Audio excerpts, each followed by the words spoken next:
Hey everyone, Machi here.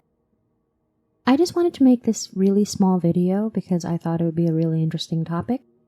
And I wanted to do something called lore bits, where I would just dive into very small pieces of lore that I think are really fun.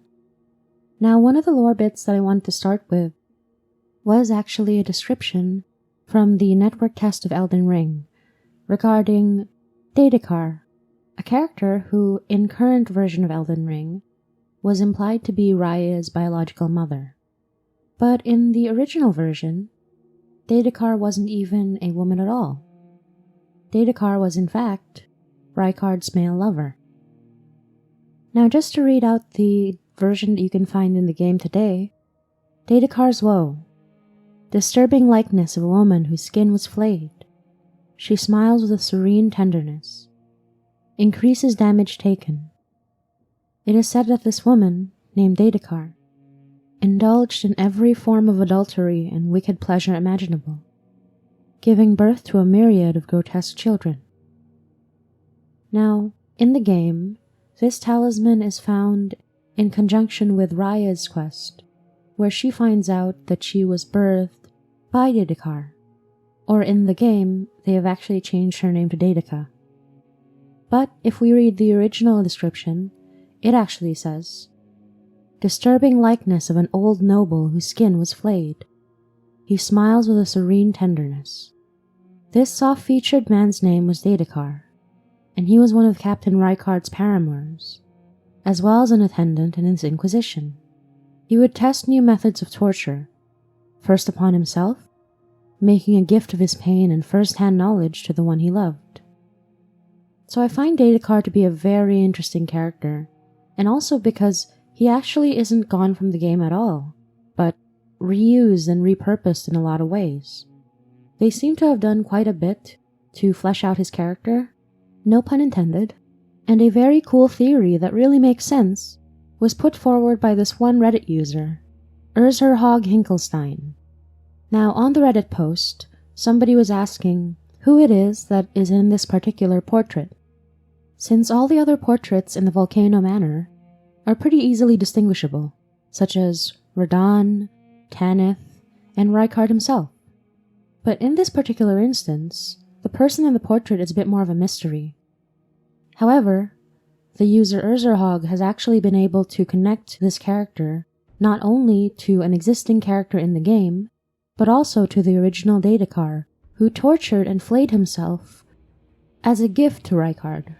And this matches the fact that the character in the portrait wears official's attire, since part of its description reads, worn by magisterial officials to carry out their grim tasks.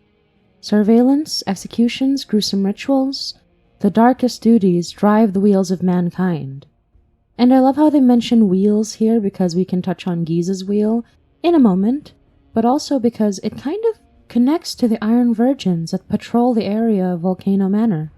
And if you notice, there are two versions of the Iron Virgins, one of which has the blades, and the other one has the wheel that you see Inquisitor Giza, the invader on the second floor of Volcano Manor, using.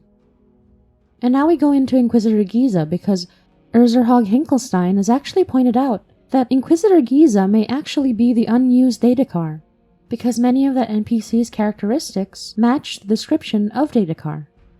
One of these descriptions is that Deidekar flays himself, and Giza's wheel specifically is meant for flaying. Another thing is that Inquisitor Giza wears bandages all over his face and body. Now, this may just be speculation, but it may match the fact that Deidekar flayed himself and tortured himself very often, and so would be bleeding pretty much all the time. And based on the Mirai family, the officials and executioners and inquisitors of all kinds would have come from noble families, thereby aligning with Deidekar's description as an old noble.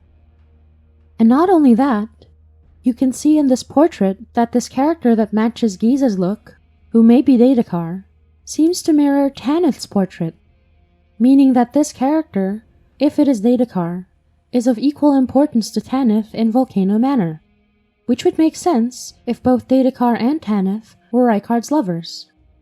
It would also make sense that both existing Iron Virgins are tributes to Tanith and Daedakar, both of whom have assisted Rykard in his dealings as Inquisitor, and perhaps in his rebellion. Now, I wish there was more about Daedakar in the game, and I wish they hadn't cut him out, but it is really interesting to see the parts of him that were already developed and used for other aspects of the game. And if for no other reason, his presence would have confirmed that the giant snake monster is bisexual, thereby making it a diversity win. Anyway, this was just meant to be short, so I'm not going to go on for too long, but I do like introducing a lot of little lore bits, and I think this is way more manageable as a video, and I think people might enjoy it more. Learning little fun facts about Elden Ring that you might not know about from the big, sprawling videos of fairly famous lore video creators like VatiVidya.